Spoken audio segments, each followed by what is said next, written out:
Good morning and welcome to today's webinar, Achieving Perfection for Your Legacy, Intentionalism in Estate Planning, presented by Elville and Associates Managing Principal and Lead Attorney, Stephen Elville.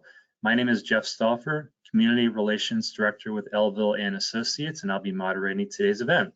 So welcome to those that are new to our webinars. I know we have some new people out there, and also to those that are frequent attendees as well. So if and when you have questions, please note them in the questions panel on the right-hand portion of your screen, and we will take time throughout to address them. As always, your questions really help the presentation and add value. They help others learn. So please don't be shy in posing your questions at any time. You received the presentation this morning by email from me to take notes on it if you wish. It is also available in the section marked handouts in the panel on your screen to download at this time. Welcome to our professionals as well. For CFPs, CPAs, and others on today's webinar, you may receive 1.5 continuing education hours for attending. If I don't have your ID number yet, please email it or send it to me as soon as possible so I can submit your CE hours for approval tomorrow. Everyone will also receive a post-webinar feedback email right after the presentation, and we do ask that you please take just a few minutes to fill out this brief survey to offer us your feedback about today's presentation. Here at Elville and Associates, we do want to be a resource to you for your families and your planning needs. So consider a consultation or a document review with Steve after today's presentation, and use today's education as a jumping off point to get your planning started. Consultations are a great way to get your specific questions answered, have Steve understand your individual situation, and help create solutions and a path forward for you. So with that said, I'd like to offer Steve and the firm a proper introduction briefly, and then we're going to go ahead and get started. So Elville and Associates, you should be able to see my screen here. We were founded in 2010 in Columbia by Managing Principal and Lead Attorney Stephen Elville. We have several different practice areas here at the firm, including estate and special needs planning, elder law and elder care planning, estate and trust administration, business law and succession planning, guardianship and litigation, tax planning and asset protection. We have 7 attorneys, 12 staff members, and 5 locations. Steve and I are coming to you live from our Columbia Gateway community location today. Our mission, as it always has been and always will be, is to provide practical solutions to our clients' needs through counseling, education, and superior legal technical knowledge. We do focus on education a lot here at Elville and Associates, and we do that in several ways. Through our planning processes with our clients. We do offer over 100 educational webinars and workshops in the communities that we serve each year, and also by way of our accredited client care program, or CCP as we call it. We're one of only 2 firms in Maryland to have an accredited client care program through the Client Care Academy in Boston. We also work with the ideals of client education, collaboration, and compassion with our clients every day here at Elville and Associates. A little bit about Steve. His work as an attorney for the past 20+ years has been centered in elder law, special needs planning, and estate planning, with an emphasis in the areas of tax planning and asset protection. A member of many different national membership organizations, including the National Academy of Elder Law Attorneys, the Academy of Special Needs Planners, and the National Network of Estate Planning Attorneys. He works to bring peace of mind to clients by creating solutions to their needs through counseling, client education, and the use of leading-edge legal technical knowledge. A very seasoned speaker, if you haven't heard Steve present before, presenting at many webinars, workshops for businesses and their employees, conferences, and continuing education events. Also named to the Maryland Super Lawyers list for an 8th time in 2023 and a 7th consecutive year, so congratulations to Steve. And also had a feature story written about him in the National Super Lawyers magazine about the Elville Center for the Creative Arts, which is our firm's charitable organization he founded in 2014, and I am privileged to be the executive director of. So if you'd like to learn how we make a musical difference in the lives of children each day, please feel free to reach out to me, and I'll be happy to share our story with you when we have just a little bit more time. But for today, we're going to focus on how to achieve perfection in your planning, and that is what Steve's going to talk about. So I'm going to go ahead and turn the presentation over to him. And Steve, I'm going to go ahead and make you the presenter. Thank you, Jeff. And you should see that button pop up on your screen. All right, I'm going to go to my desktop here and share. And bear with me for just a moment. All right, and we should be able to see my slideshow. Yes, sir.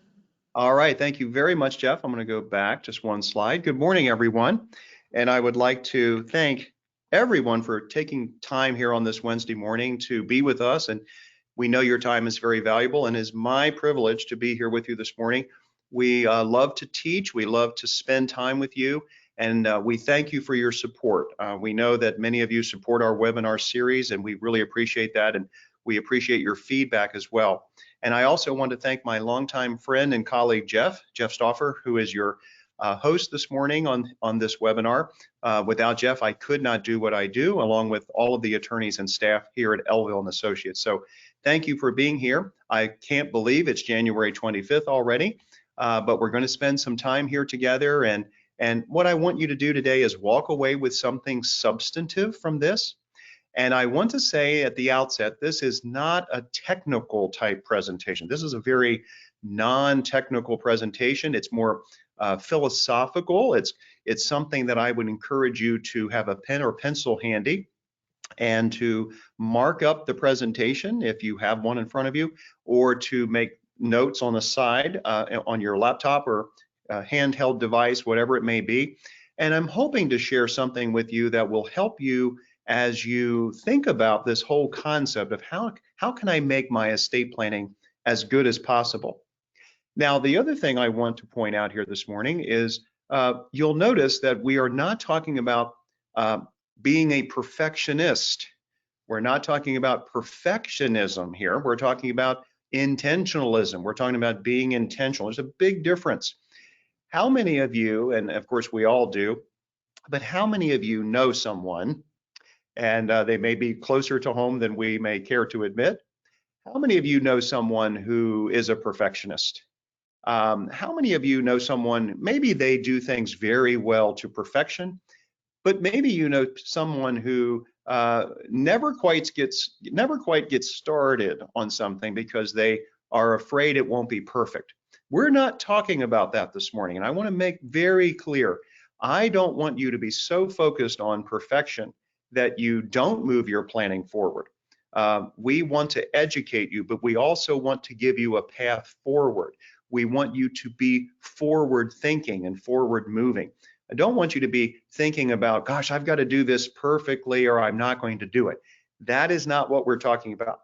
Rather, what we are talking about is the knowledge and understanding that estate planning is not a one-time transaction. It is a lifetime of due diligence. It's more of a climb uphill, I would say.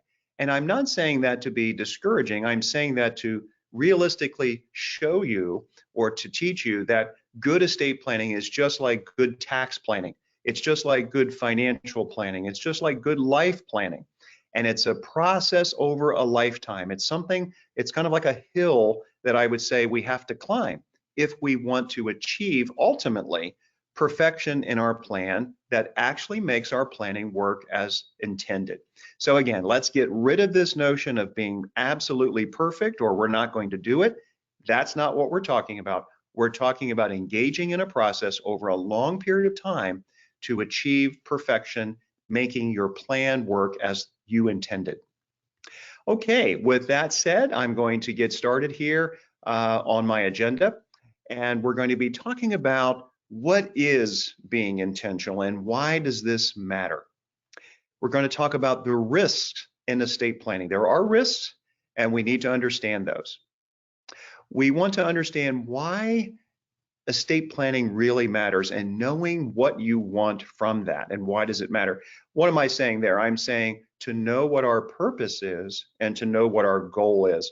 If we know what that is, we are going to get to where we want to go. And as I implied in my initial remarks, we want to avoid estate plans that don't work. There are many estate plans that don't really work. In the end, we don't want that to happen. And along those lines, we're going to talk about maintenance and updating. We're going to be talking about the importance of partnership. We're going to talk about the importance of an advisory team and other things that are very, very important. So let's start with a definition of what does it mean to be intentional? Well, I'm really drilling down the fundamentals, if you'll bear with me. Look at this. I'm pulling this right from Webster's online dictionary.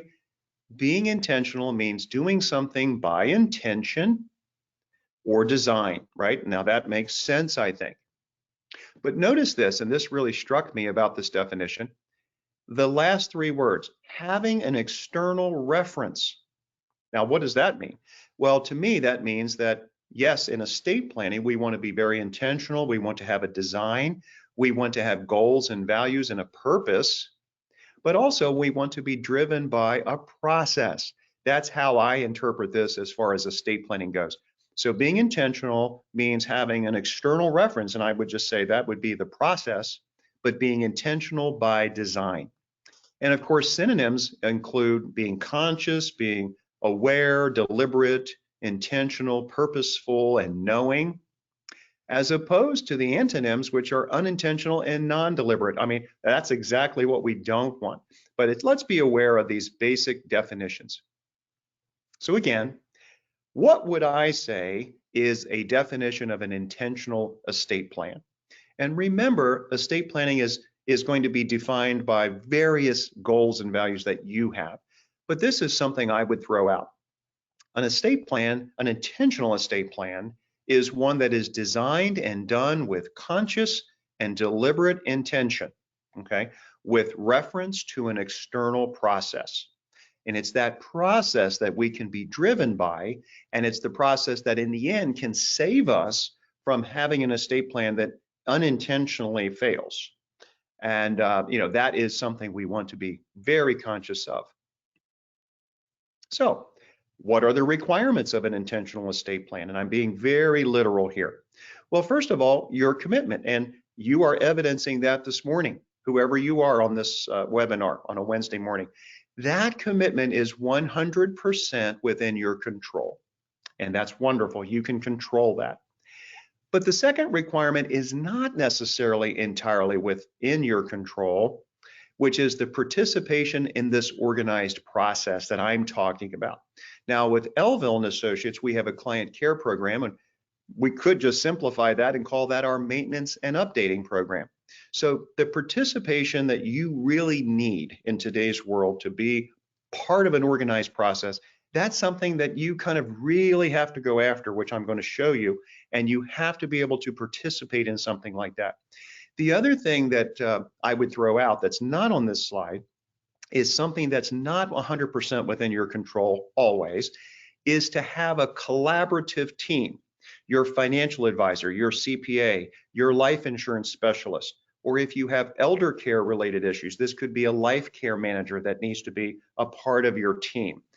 That is kind of within your control, but there are elements of that we're going to discuss today that are not within your control sometimes, which is whether or not your advisors and your collaborative help is actually communicating.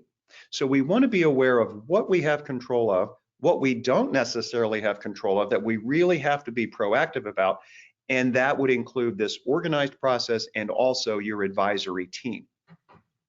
Now, why does intentional and being intentional, I should say, why does that matter?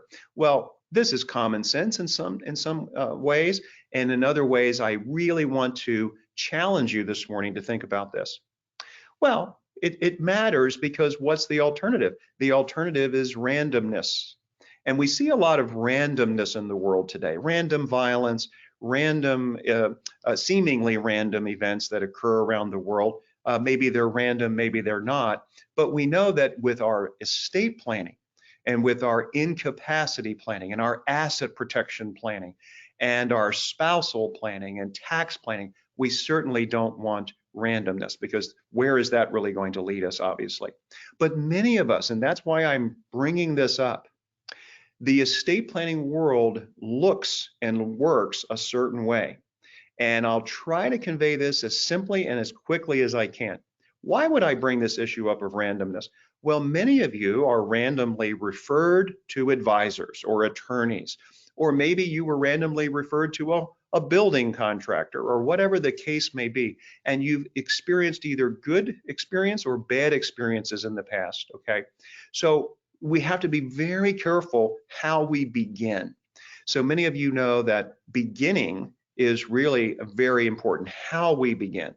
And that sometimes can determine how we end. So we want to eliminate randomness as much as possible. We want to make sure when we start the estate planning and financial planning and tax planning process that we have done our due diligence. We're making sure that our advisory team is as good as possible, which we're going to talk about further, and we're eliminating randomness given the pace and the chaos of our world today. Now, estate planning is an idea, and we can look at that idea one of two ways. And I've alluded to this a little bit in the early going here. Estate planning can be a process, which is what it should be. It should be an ongoing process. And even when you're engaged in estate planning, the actual estate planning, that should be a process-driven part of your planning. It should be process-driven versus a transaction. So some of you have seen our webinar, Estate Planning Essentials. And in the Estate Planning Essentials workshop, we talk about the difference between transactional estate planning, which is based on documents, and it's based on a very quick process, versus process-driven estate planning, which is more educational driven. So that's what we're talking about here. In the next bullet point, process is either a life process or it's a transactional process. Now, again, we're drilling down into this idea, and I'm being intentionally redundant, as I've said many times in my webinars. There is a statistical chance that your estate plan will collapse at some time during your life. And we have to recognize that. And that's why I'm being so literal and I'm drilling down so hard here into the fundamentals. Really get the idea that when you do estate planning, if you don't keep up with it, it will possibly collapse, and statistically will collapse over your lifetime because of the changes that occur in your life, the changes that are occurring in society, in the laws, in the tax laws, in the special needs laws, whatever it may be. You must stay intentional. Because if we're not, right, if we're not intentional, then we're being unintentional. And can you imagine an estate plan that is unintentional, or an estate plan that intentionally would fail because we're not keeping up with it? So obviously, we don't want to engage in these kinds of things. So the last bullet point here is very important, and then we're going to move on. Without a full commitment to estate planning and the lifetime process, arguably, there is not really much of a chance for success. Now, that may sound shocking, and I don't mean to be negative, and I don't mean to be discouraging, but you're here at this webinar this morning for a purpose. You like this topic, you wanted to learn about it. This right here is what you can take away.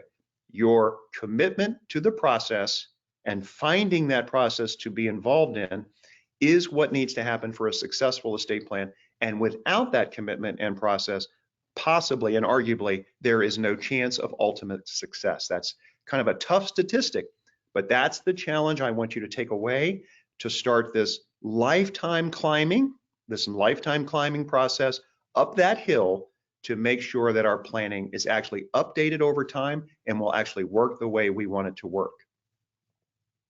So what are the risks in planning? We talked about this a little bit now in the early going, but now let's get into more of the real risks. So we talked about a random beginning. We want to eliminate that as much as possible. Improper incapacity planning. Now this is a risk. Let's take a step back for just a second. If I were to draw, which I don't have the ability to do right here on this webinar, but if I were to draw a picture of a will or a trust or a financial power of attorney or an advanced medical directive or a HIPAA waiver, whatever it may be, what document would you say is the most important? And many of you will have different opinions about this, but let me just save us some time here by saying from an attorney's perspective, possibly the most important of all the planning documents is the financial power of attorney, because that document provides flexibility and many, many other things that provide this foundational planning for every individual. But some people would say the advanced medical directive is more important, and that's going to be a personal preference for you. The point of this bullet point is incapacity planning is hugely important because without it, we risk guardianship. Without it, we risk a loss of flexibility in the planning and so forth. So again, incapacity planning and improper incapacity planning is one of the risks of estate planning. Word processing is a risk. If I were to stack up 1,000 wills or 1,000 trusts right here in our conference room at Elville and Associates, we would probably find in a random sampling that most of these documents look similar. And one of the risks in estate planning is that your document would be very similar to others, not customized to your particular family situation or personal situation or goals. So word processing is a risk where things are just done in a templated manner every single time and there's no customization. No process, we talked about that. Without process, we can't really have a lifetime of achieving the perfection that we're looking for in the end. No partnership, we talked about this just a little bit. You have to have a partnership when you do estate planning or with your financial planner or with your tax planner. There has to be a partnership for there really to be the kind of perfection that we're looking for. There has to be that give and take and understanding and trust. No counseling or advice. Now, this happens many times in transactional estate planning.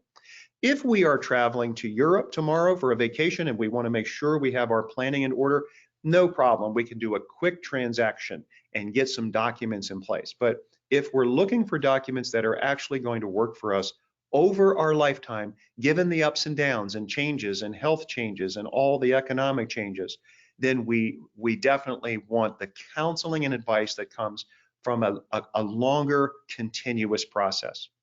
No collaborative team. Now you'll see that I've put an asterisk beside this, and I mentioned this early on as one of the major causes of failure, and let's talk about that in a little more depth later. And then, of course, no updating. So the average person in America, if they do estate planning, they only update the documents every 19 years. These are the statistical numbers that we know of. So we don't want to be a part of that process. And if we are a part of that 19-year cycle, we know that we're taking huge risks that our plan will not work. The attorney lacks experience or focus in estate planning.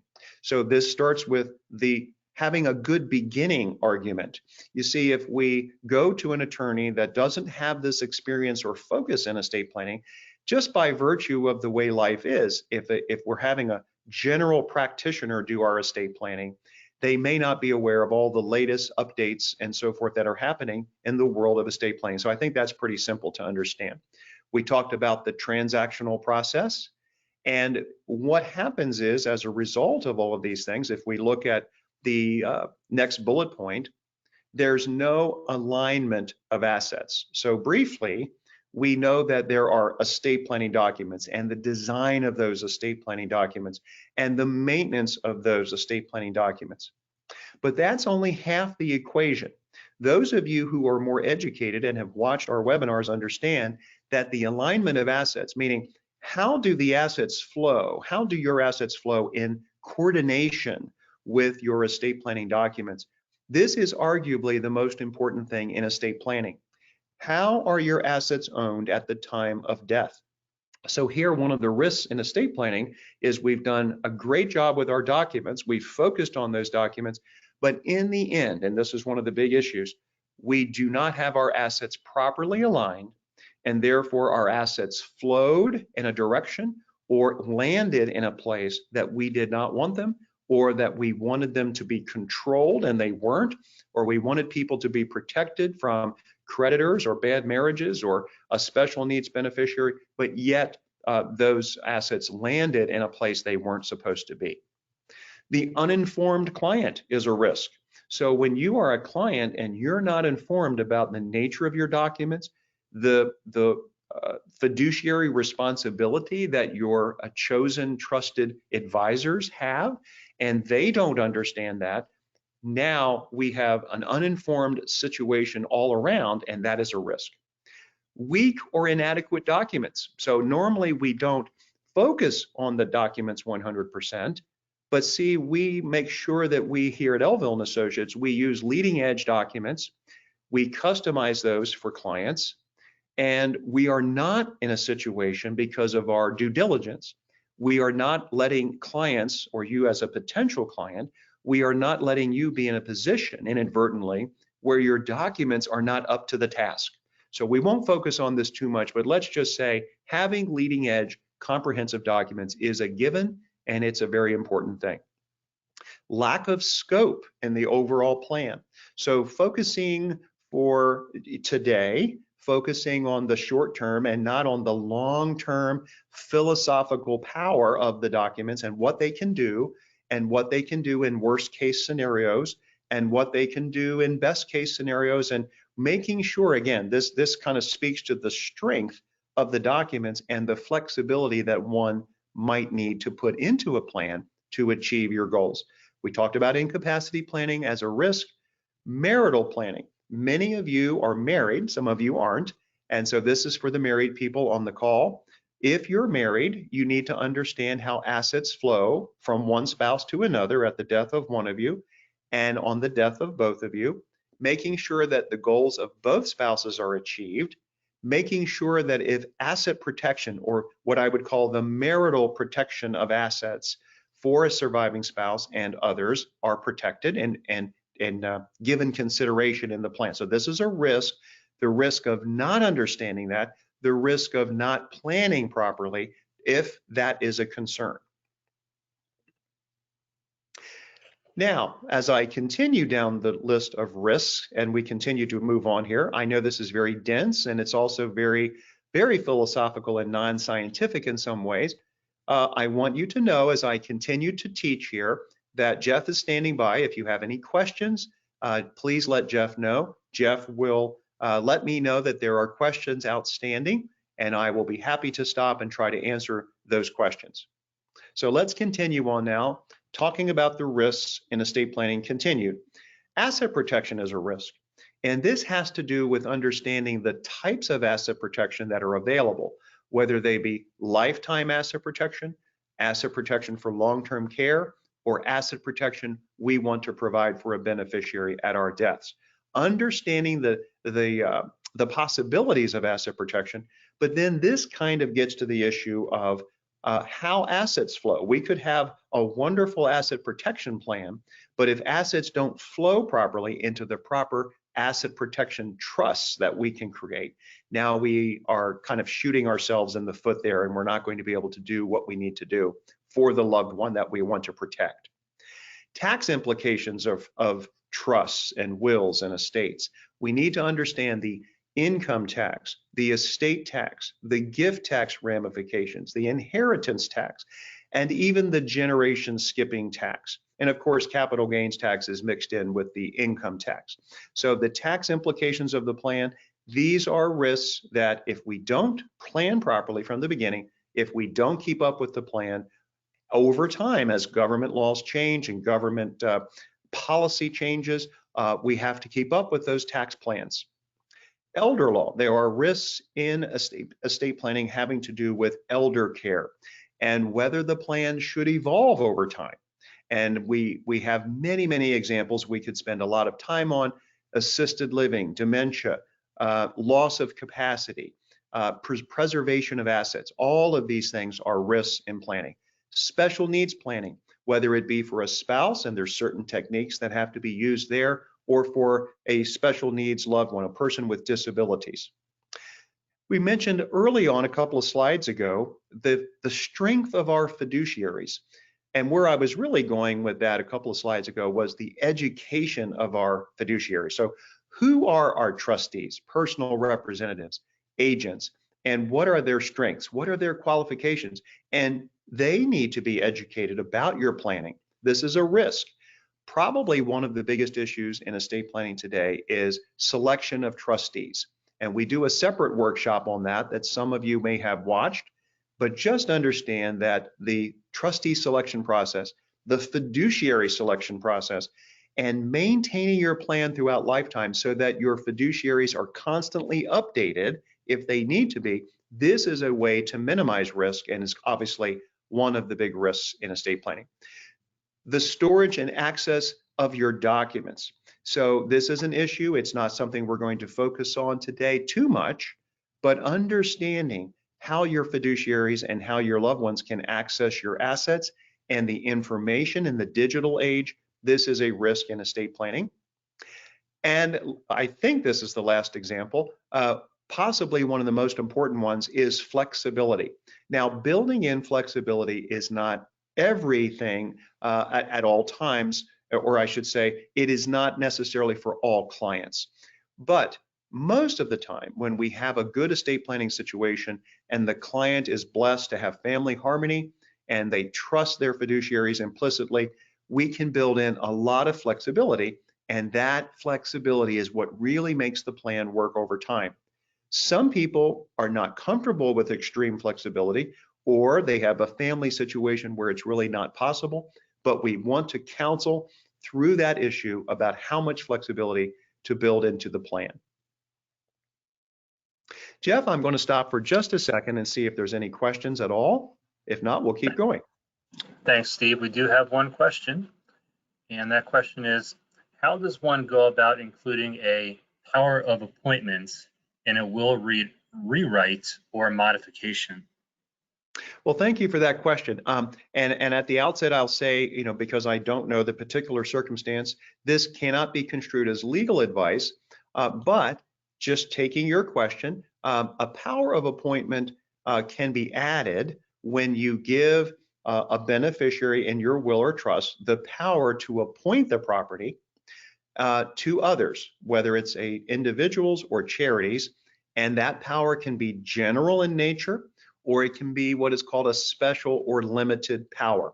And so that is something that you build into your own estate plan if you want to give others the ability to redirect assets in a certain way.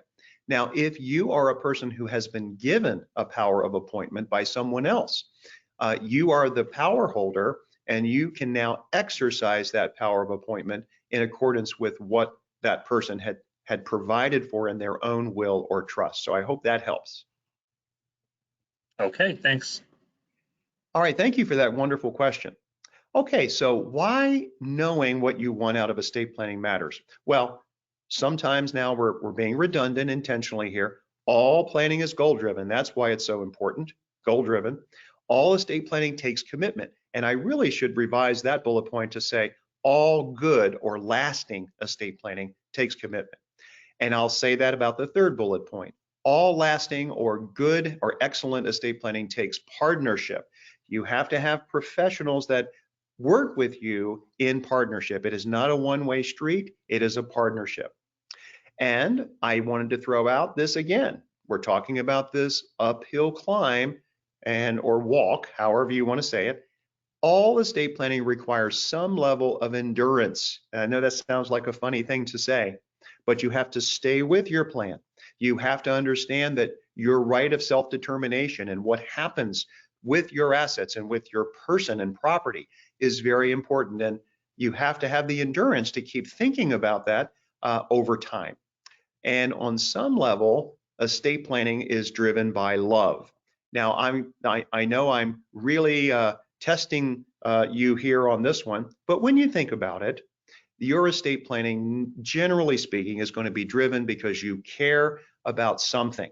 You care about your loved ones, your charitable organizations, your grandchildren, your spouse, your children, your cause, your foundation, your pets.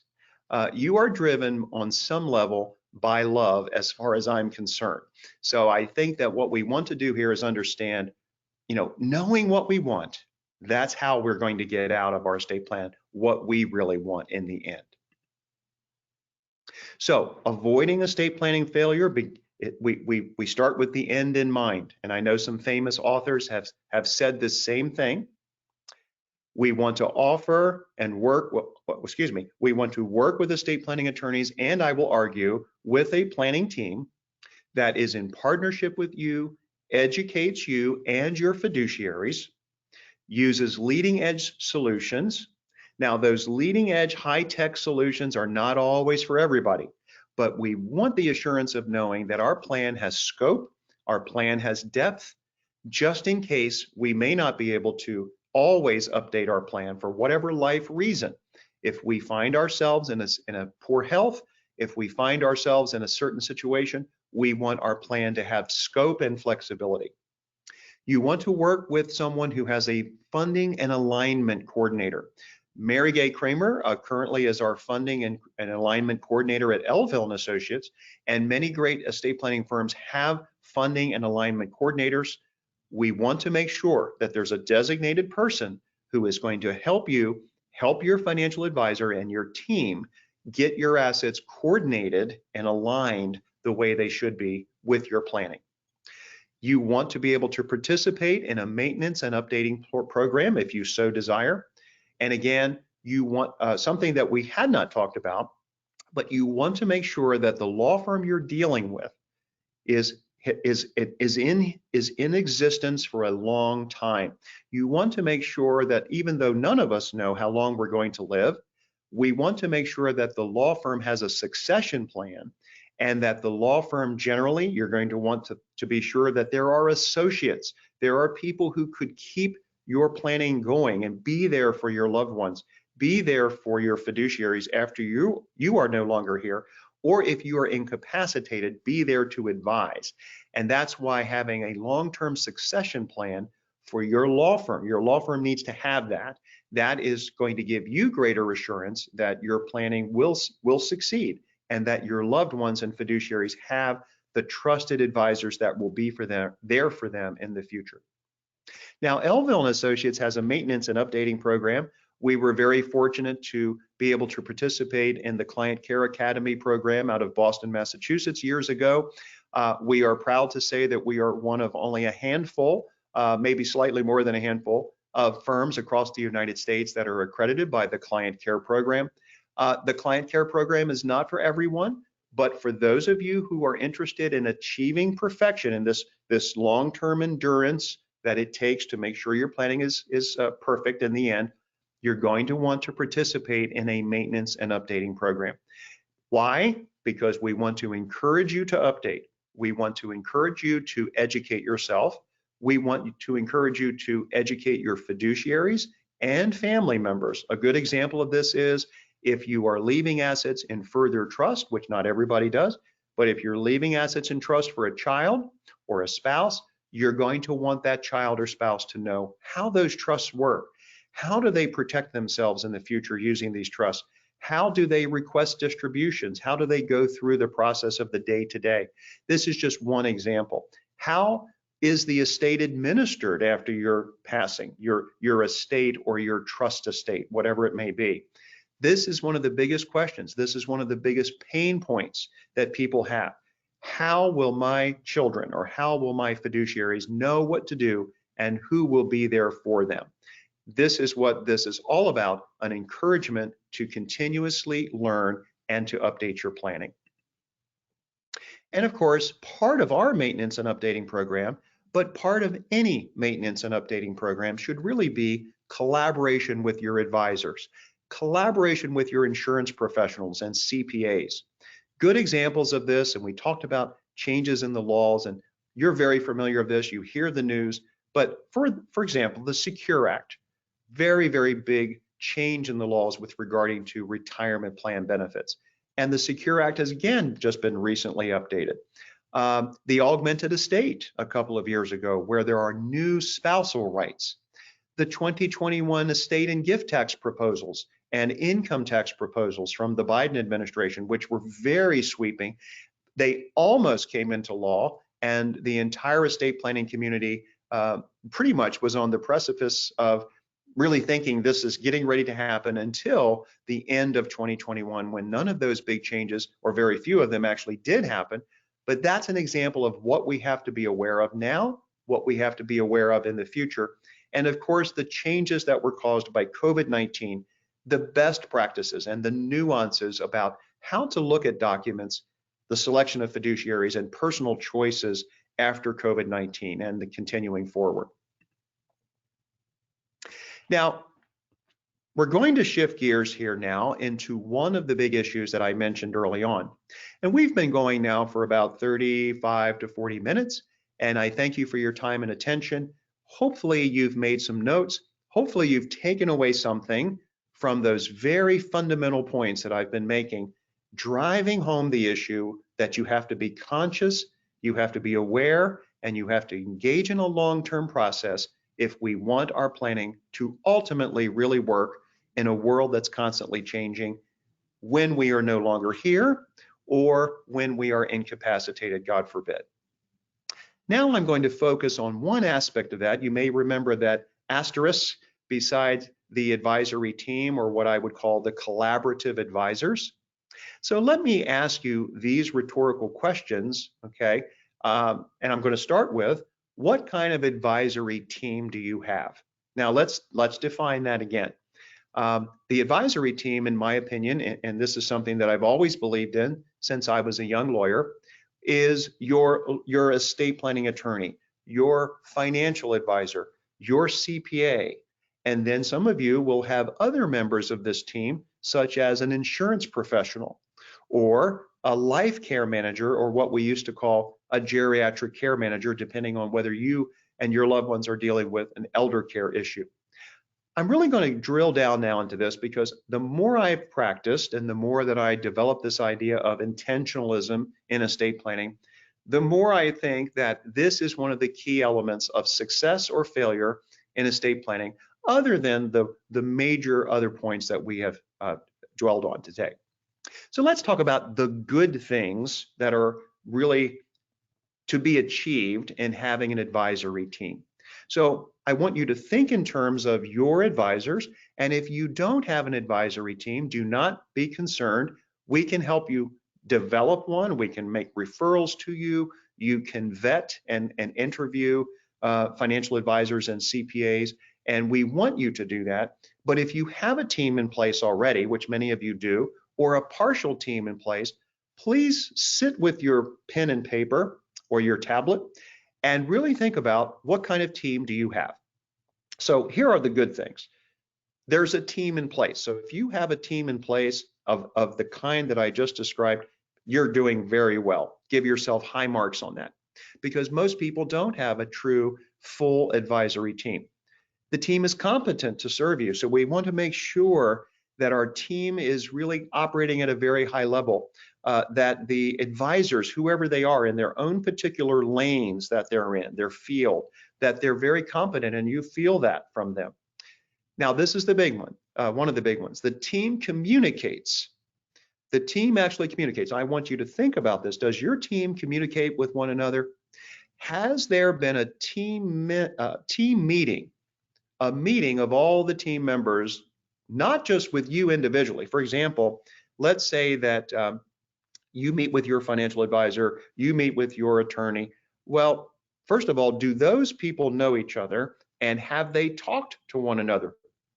Really, that's a very simple question, but it's probably not happening all the time. And if it did happen, it may not be happening at all, maybe. Your assets have been reviewed and evaluated by the team together.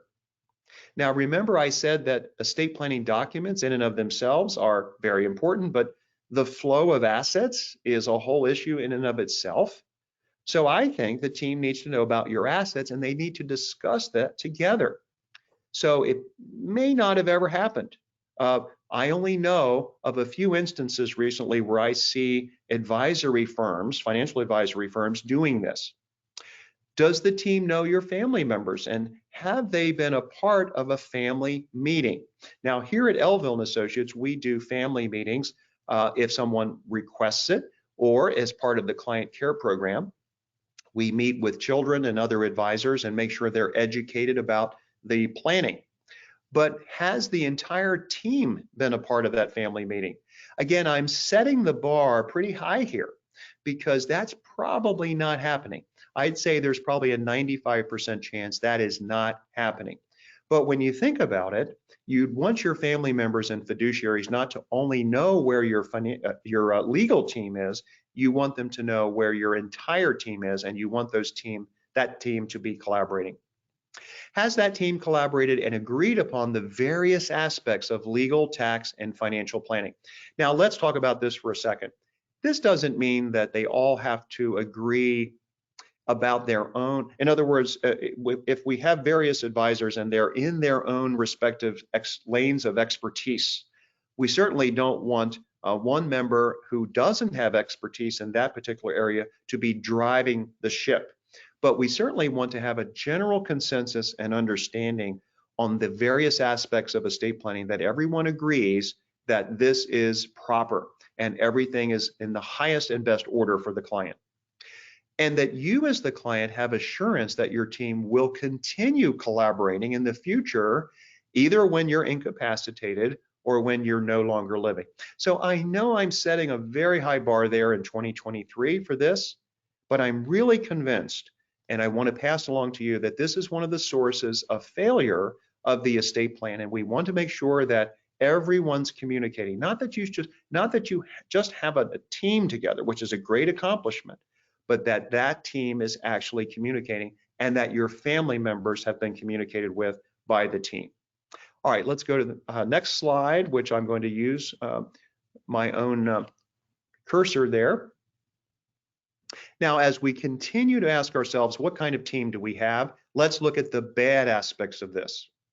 Well, you have no advisory team in place, or you have only one of the team members in place. For example, you may have an attorney or a financial advisor, but you don't have the other aspects of the team in place. Your team is lacking the competence to serve you at the highest levels. Now, how can you know that if you're a lay person? Well, that's a difficult thing to do, which is why we have to be so concerned about not having a random beginning. And that's where the collaborative communication will hopefully elevate certain team members that might need to be elevated in that aspect of competence. The team doesn't communicate. There's been no meeting of the team members, and they don't know one another. Now, this is not easy to do. All the financial advisors and professionals, the attorneys, the CPAs, they're all very busy. But honestly, how much time does it take to have a 15 or 20-minute Zoom call meeting, or to have a phone call, and for these advisors to collaborate? And during my career, I would say that this is definitely not the norm. And we want to gravitate toward this as we have that uphill climb for perfect estate planning. Now, some rhetorical questions. Again, we're talking about the redundant process of this lifetime endurance to have a great estate plan.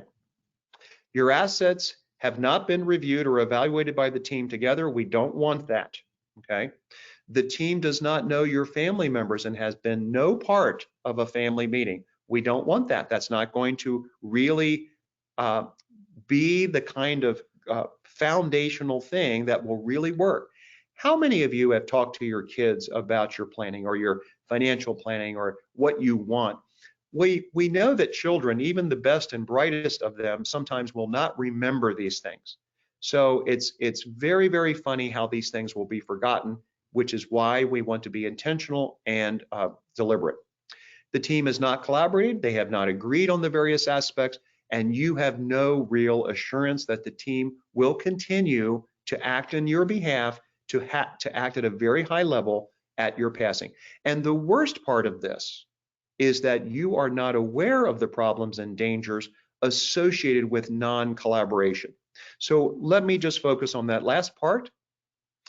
There are dangers and risks, which I've talked about early in this presentation. Now you are aware of the kinds of risks that are at issue. These are the kinds of risks that are out there if you are not fully comprehensive in your planning. And here, what I'm illustrating is if your team is not collaborating, those problems and dangers and risks are a result usually of this non-collaboration. So enough said about that. I just want to really hammer that home and give you the kind of value that you're looking here in this presentation.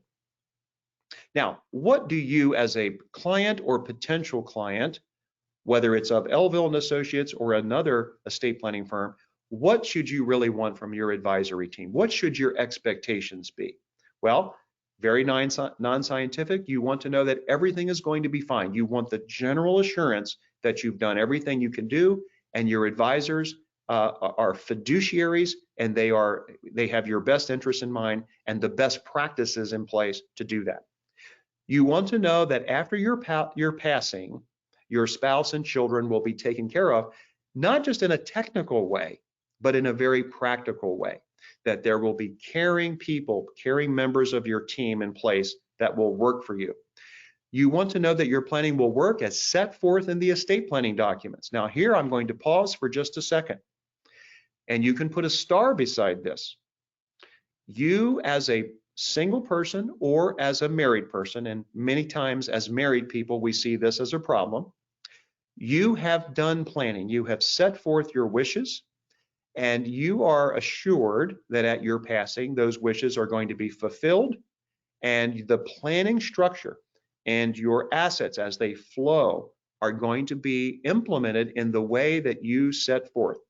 Well, believe it or not, we see many times in planning where at the death of someone, especially in spousal situations, sometimes the assets are being questioned about how do they pass to the survivor.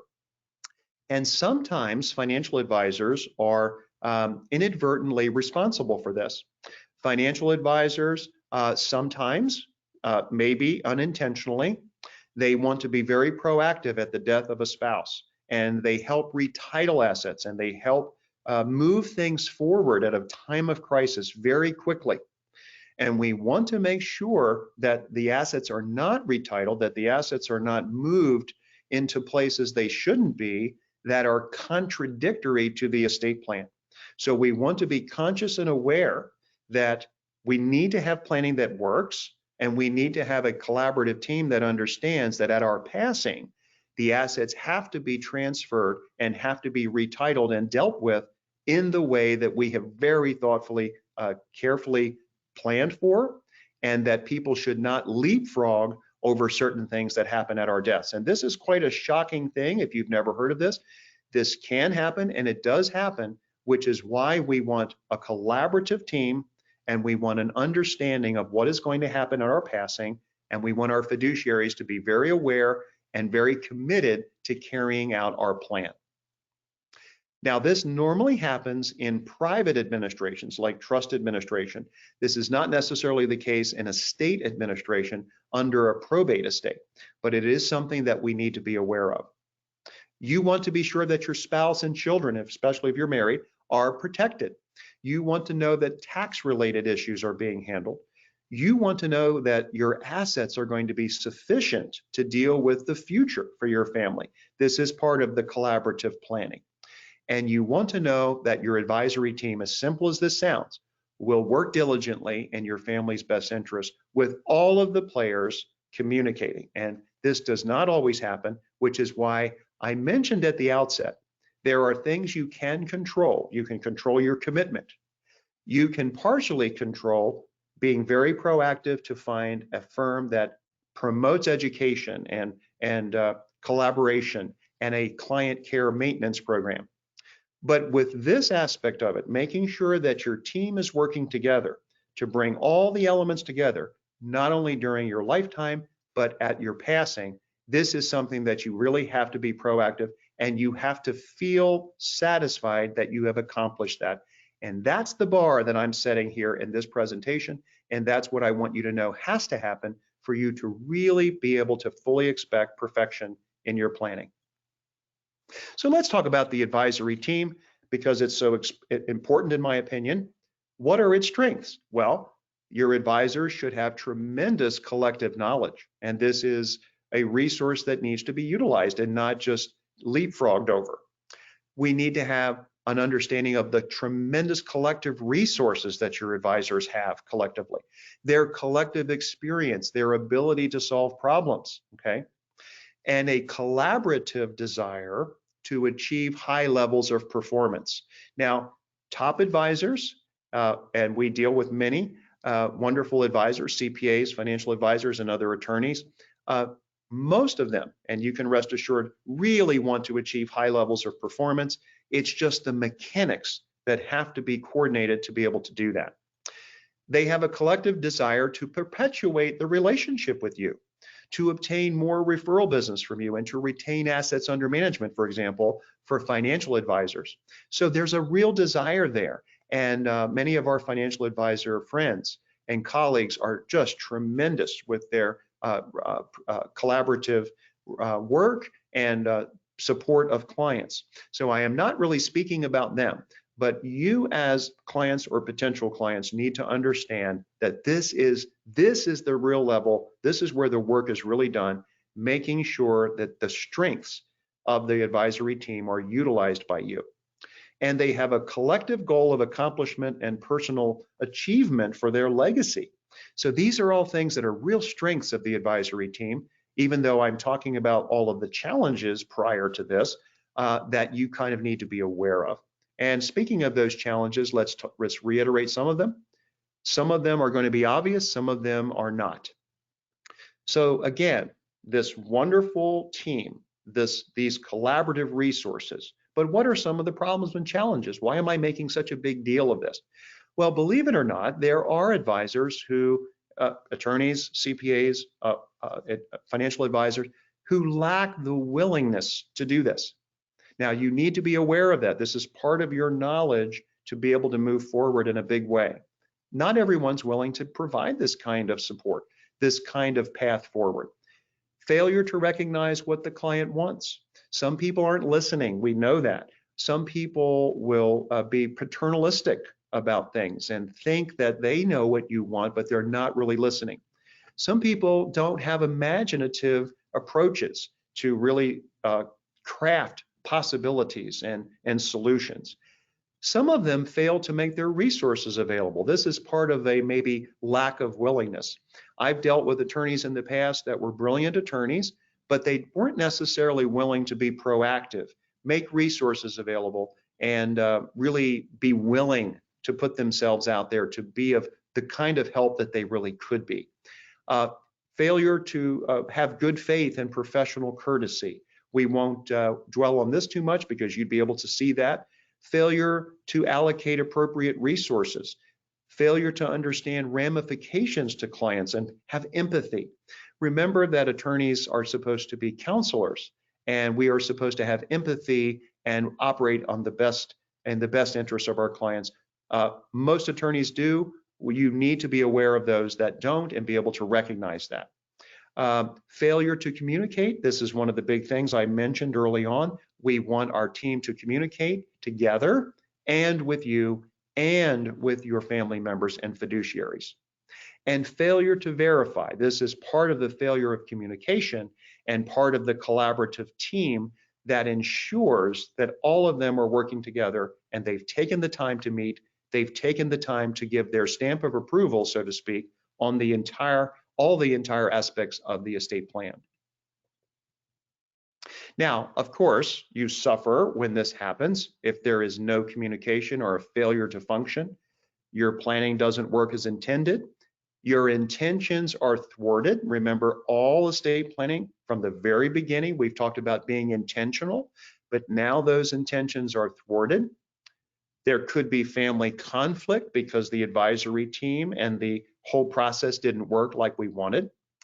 Unanticipated taxation can occur. This can be as simple as someone failed to make the proper beneficiary designation on an IRA. Now we've got accelerated taxation. At-risk beneficiaries don't get protected, and that's obviously not what we want. That would be terrible. Family resources are compromised. Family resources that could have been preserved are now lost or compromised. Flexibility is lost because the team didn't function properly or there was no intentional approach in the planning. Long-term benefits are irretrievably lost, such as asset protection. If we don't do asset protection correctly from the beginning, it will be lost in the future. So those kinds of things we want to be aware of. And in the best case, when there is a non-functioning advisory team, there's good luck and good fortune, and somehow assets still pass without injury to the family or to the estate. But obviously, we don't want to rely on luck. So we want our goals and intentions to be achieved and not thwarted. Jeff, I'm going to stop just for a second. This is a long and dense conversation, I know. Is there any questions at this point, Jeff? And I'll start wrapping up. Thanks, Steve. We do have one question here, and that is, if you recommend amendment of documents in the safe of the drafting attorney, how is that handled? Do you work with the drafting attorney? And a continuation of that is, who then stores the documents, and what if he disagrees? Well, thank you for that. I am not 100% sure that I understand all aspects of the question, but I'll try to answer, and then please clarify with Jeff, and he'll interrupt me. If I understand the first part of your question, I think you were asking whether when you make an amendment to a document, is that document stored? And some attorneys store documents. Elville and Associates is still one of the firms that stores physical documents. Of course, with a will, you can store that document with the Register of Wills, but with trusts, we store trusts as well. Many firms do not store physical documents just due to the cost involved and the space and everything that is required, the physical space.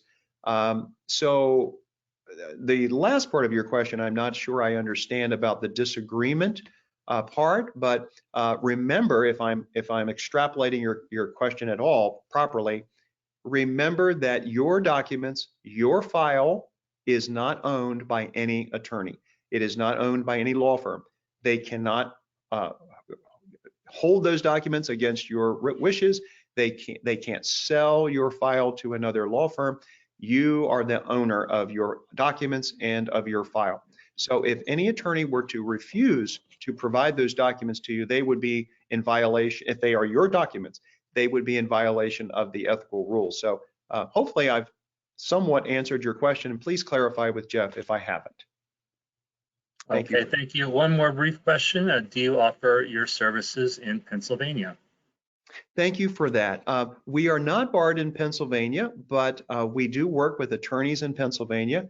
Sometimes we work with elder care or estate administration or estate planning attorneys in Pennsylvania. And many times we do draft documents, but we only work in collaboration with an attorney in another state like that. And we are not licensed to actually practice in Pennsylvania, but there are times, there are ways we can work with certain clients out of state. We would just have to find out where your particular location is. Thank you.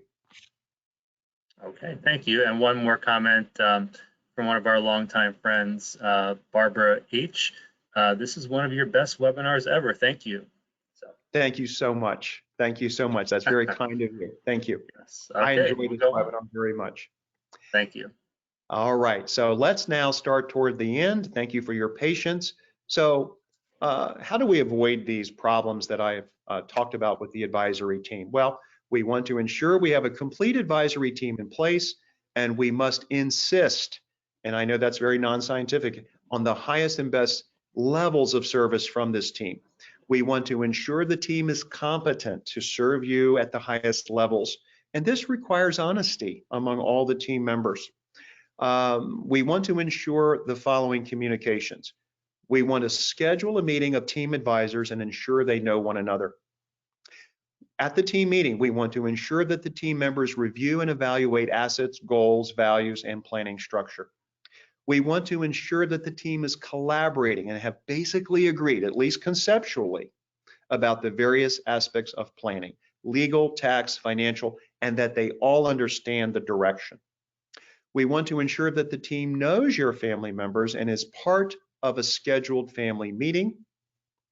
And we want to, in your best interest, gauge and ensure that you have real assurance, including emotional assurance, I should say, that the team will continue to collaborate when you are no longer living. So what is the importance of partnership? Knowledge is only potential power, as many great writers have said.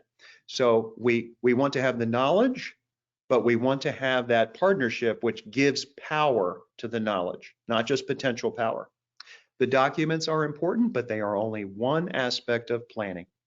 The attorney must offer the client the ability to succeed, which is what we call that path forward, leading edge legal technical solutions, even though not all the time is that needed, the willingness to apply that knowledge, the willingness to deliver the process that a client can participate in, the education and care, and the longevity. We talked about the succession plan.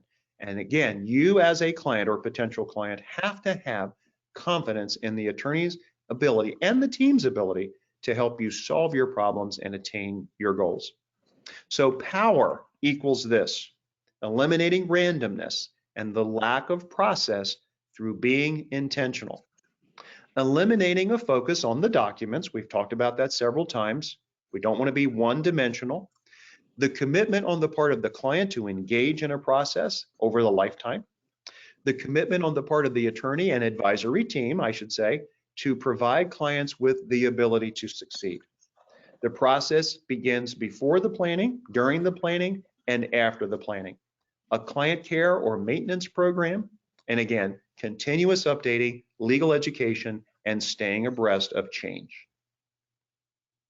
Now, what do we do as far as a path forward? We want to provide a path forward to get involved in a process. If you've never done a process before, but just have been kind of a victim of a transactional process, very short transactional process, we want to get rid of that and start working toward a process of achieving perfection.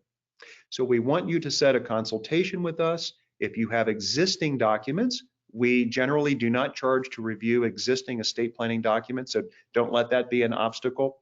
And we want to just give you an ability to come in and be able to talk and think. Complete an estate planning questionnaire. This is a little bit of work. It's a little bit of really kind of your very personal information being offered up, but that's an important thing. Arguably, one of the most important things in estate planning is the estate planning questionnaire, which gives the comprehensive information that a planning attorney needs. Again, we want you to relax and know that there is nothing to fear in the process. These processes involve an attorney-client relationship. Even if you do not become a client, the meeting that you have with an attorney is confidential. So don't let that be an obstacle to you. We, again, want to see your current estate planning documents. We want to know whether you have an advisory team and whether you're happy with your advisory team, or whether you need to add more members and or really start from the ground up. We love your questions. Thank you for your questions today. We want you to prepare any questions you have for the consultation if you do come and meet with us, and we're happy to answer those questions and be a resource. And one of the things that we at Elville and Associates decided a few years ago, probably a few years before COVID started, we really wanted to make sure clients understood this concept that we want time to think. We want time to sit, think about our goals, think about our intentions, think about our values and the things that we want to pass along, whatever they may be, and our life experiences, and protect ourselves properly with the documents for all the right reasons, and having goals and intention. So we want to have time to think to do that. And if you already know your purpose and your goals, that's great.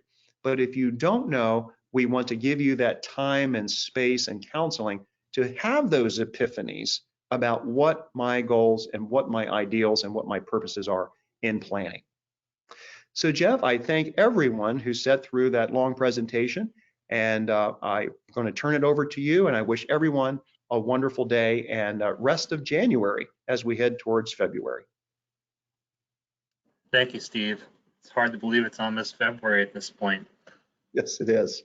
We're just wishing everybody a Happy New Year. Well, thank you for a great presentation, Steve. You know, a lot of great information about just the highest and best practices in estate planning, and you know, the importance of partnership. So a lot of great takeaways there, and so thank you for that. Thank you.